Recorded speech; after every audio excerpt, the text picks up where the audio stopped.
Rire à 14 ans.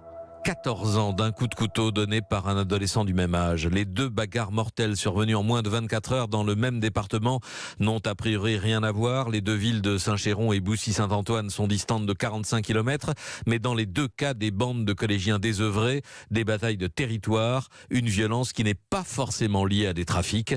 Voyons avec vous, Gladys Lafitte, ce que l'on sait de ces meurtres qui sont les protagonistes. Et d'abord pour le drame d'hier à Boussy-Saint-Antoine. Oui, alors hier, 6 jeunes ont été interpellés pendant la rixe. Tous ont 17 ans. L'un d'eux a d'ailleurs été légèrement blessé. Et parmi eux, 2 sont déjà connus des services de police pour des faits de vol et de détention d'armes blanches.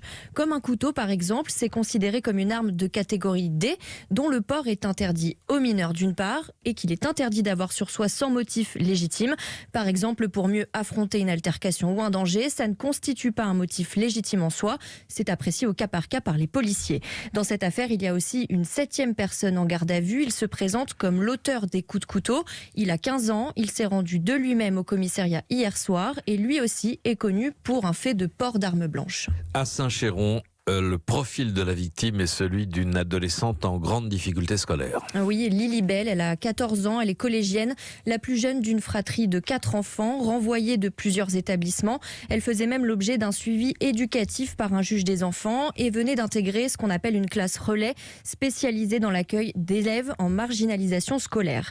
On sait aussi que celui qui lui a infligé un coup d'opinel mortel, à 16 ans, il a avoué en garde à vue. Il est lui aussi connu de la justice pour 2 infractions, mais sans lien avec des faits de violence. Et 5 autres jeunes sont encore en garde à vue. 3 sont âgés de seulement 13 ans.